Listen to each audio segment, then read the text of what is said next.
Hello. Let's get started because there's like a 90% chance that I'm going to get interrupted by a child. If you ever send out an email to your people and ask them what they want to talk about, do not feel like you have to answer every single one of them. Do not feel like you have to be that person. Do not feel like you have to be the like end all be all of all of the knowledge in the entire universe. Like when we're talking about like if you ever send out a survey to your people and you start getting a bunch of different responses, do not feel like you have to answer every single one of them. Just don't.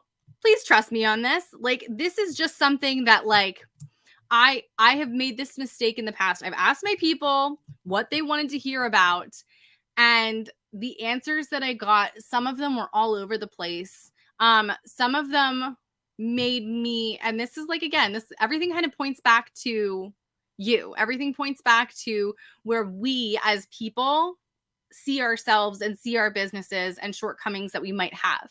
So I never wanted anybody to ever feel excluded. And so when I sent out my first like survey, I guess, of my email list, I was like, what do you guys want to hear more about? And this is no shade or anything, but there's a time and a place when it comes to like knowing your own niche and your own audience and your list and what they want to hear about, and more importantly, what you want to talk about. That's the biggest thing. Like if you take nothing away from this, is that there's so much when it comes down to like business, there's so much of it that is up to you. It is completely and purely up to you. So I was getting email responses from people. What do you want to hear about? And it was, I want to hear about, you need to talk more about like retirement and living on Social Security income. Now, what I could have done was look at that and go, oh, okay, I'm not going to do that because I have no frame of reference. Like my people, my target audience are young families, are young moms, are moms between the ages of 25 and 40. Like those are my primary audience. So would they have any need to know about Social Security and disability income? Probably not. And I'm not qualified to talk about that. So I'm not going to do that. But instead I got this email and I was like, oh my gosh, I'm leaving some people out. They want to hear about this. Oh no, what am I doing? And instead, what I should have done was just looked at it and go, oh, okay, there are other people out there on the internet who talk about that, but that's not what I'm going to talk about. But instead of saying that, I took it as I'm doing something wrong. There's something that I'm doing wrong, that I'm not meeting everybody's needs. One of my other friends, she spoke at a conference and her website says the name Mom in it. Mom, Frugal Mom, or whatever it was. I can't remember what her website is. I'm so bad. But she got an email from somebody who was a guy who was like, you need to start talking to dads. You need to start talking to dads as well. She's like, no, because it says Thrifty Mom in my name. I'm not going to talk to dads. They're not my target audience. Like, so it's really difficult when you're looking at like your marketing and your messaging, to be able to say like, okay, I hear that you want that. I take that piece of information that you are putting out there. I take that information and what can I do with it? Well, I can look at it and say, okay. Or I can look at it and say, oh, I'm doing something wrong. I need to include this in my content. Will it bring in the right people? No. But somebody felt left out, so I had to do this, you know? So that's something that you need to keep in mind when it comes to your people in general. Every single piece of content that you have, ask yourself, if this went viral,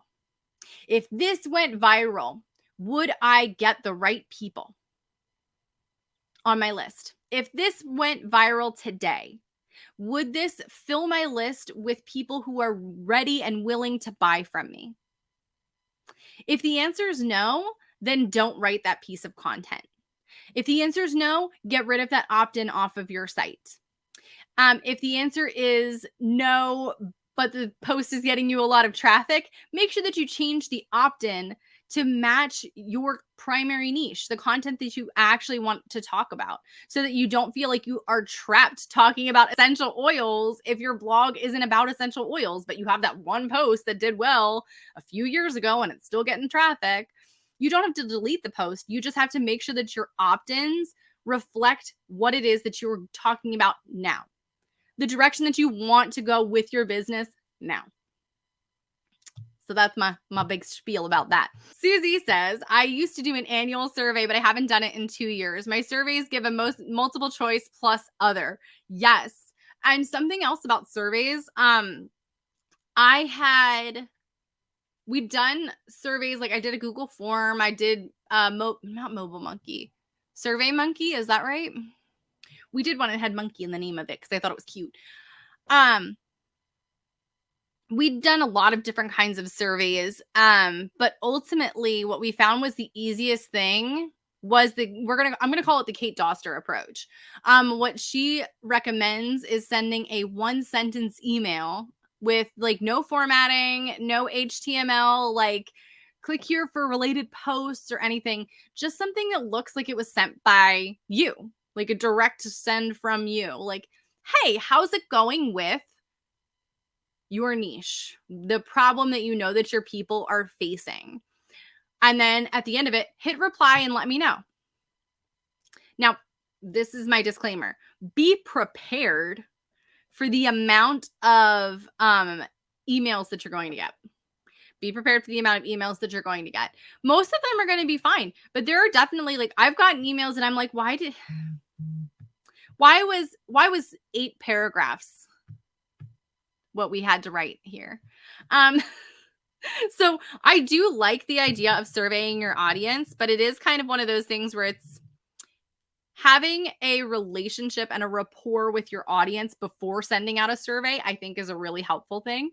And I didn't have nearly as many people doing the multiple choice surveys as I did just hitting reply on the email and saying, like, what's something that you wanted to see more of, hear more about, whatever it is. So yeah, and anytime that I do surveys for them, I'm like, I have to incentivize them or it never happens.